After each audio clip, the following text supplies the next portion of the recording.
এবং মোহন ভাগবত ঠিক কি মোহন ভাগবত ভুল, এটা কিন্তু ভাগ হয়ে গেল দুটো শিবির। এটা লাভ কার হলো? বিজেপির। কারণ হিন্দুত্বের হাওয়া, যে রাম মন্দির নিয়ে যে কথাবার্তাগুলো একদম মানুষের অন্তরালে চলে গিয়েছিল, সেই আলোচনাগুলো আবার চলে এলো, বিজেপির লাভ হলো। এটাই তো চেয়েছিলেন মোহন ভাগবত, যে এই রাম মন্দির হাওয়াটা যেটা নিভে গিয়েছিল সেটাকে আবার উস্কে দিই, সেটা তুই করলেন। আর বলছেন 47 নয়, 15ই আগস্ট নয়, যেদিনকে 22শে জানুয়ারি রাম মন্দির উদ্বোধন হয়েছে ওইটারই অ্যাকচুয়ালি স্বাধীনতা ভারতের হয়েছে, স্বাধীনতা। প্রথমত হচ্ছে এই কথাটা বললে যে বিতর্ক হবে, এটা মোহন ভাগবত জানতেন না বা বোঝেন না এমন নয়। মোহন ভাগবত অত্যন্ত বুদ্ধিমান, হ্যাঁ, একজন মানে সংঘ পরিচালক। এই কথাটা বললেন কেন হঠাৎ? বিতর্ক হবে যেন। একটু খেয়াল করলে আপনারা দেখবেন যে রাম মন্দির উদ্বোধনের পর যে হিন্দুত্বের হাওয়া বিজেপি আশা করেছিল, সেই হিন্দুত্বের হাওয়া ওঠেনি। সেটা 2024-এর ইলেকশনে দেখা যাচ্ছে, এবারে কুম্ভ মেলাতেও দেখা গিয়েছে। কুম্ভ মেলাতেও কিন্তু রাম মন্দিরের হাওয়া, বিশ্ব হিন্দু পরিষদ রাম মন্দিরের রেপ্লিকা লাগিয়েছে, প্রচার করেছে, কিন্তু সেই হাওয়া উঠছে না। এখন এই হাওয়াটা না উঠলে তো পরের নির্বাচনগুলোতে বিজেপির পক্ষে 240টা আসন ধরে রাখা মুশকিল। এবং আরএসএস এর শতবর্ষ আসছে এই বছর, আরএসএস এর শতবর্ষ। এই রাম মন্দিরের হাওয়া না উঠলে কিন্তু মুশকিল। ফলে রাম মন্দিরের একটা হাওয়া তো তুলতে হবে হিন্দুদের ভিতর। ফলে মোহন ভাগবত রাম মন্দিরটাকেই স্বাধীনতা দিবস হিসেবে ঘোষণা করেছিলেন। খুব বুঝে শুনে মেপে ঝুঁকে সুচতুরভাবে এটা উনি করেছেন। বিতর্ক হবে জেনেও করেছেন, যাতে রাম মন্দিরের হাওয়াটা আবার উঠে যায়। এখন এটাকে উপেক্ষা করলে, মানে এই কথার কোনো অর্থ নেই বলে উপেক্ষা করলে ভালো হতো। মানুষ যদি উপেক্ষা করতো, এটাকে রাজনৈতিক দলগুলো যদি উপেক্ষা করতো, বলতো যে এসব কথার কোনো অর্থ নেই, এসব কথা লোকে প্রায়ই, মানে যারা অবান্তর কথা বলেন, এসব কথা বলে থাকেন, তাহলে ভালো হতো।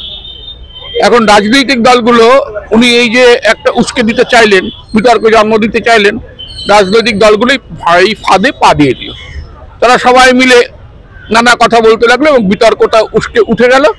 এবং মোহন ভাগবত ঠিক কি মোহন ভাগবত ভুল, এটা কিন্তু ভাগ হয়ে গেল দুটো শিবির। এটা লাভ কার হলো? বিজেপির। কারণ হিন্দুত্বের হাওয়া, যে রাম মন্দির নিয়ে যে কথাবার্তাগুলো একদম মানুষের অন্তরালে চলে গিয়েছিল, সেই আলোচনাগুলো আবার চলে এলো, বিজেপির লাভ হলো।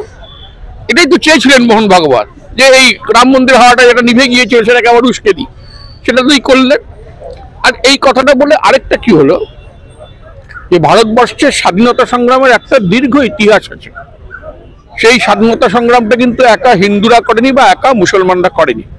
1857 সালের যে সিপাহী বিদ্রোহ, যেটাকে বলা হয় ভারতের প্রথম স্বাধীনতার লড়াই, সেই স্বাধীনতার লড়াই হিন্দু মুসলমান একত্রে লড়েছিল।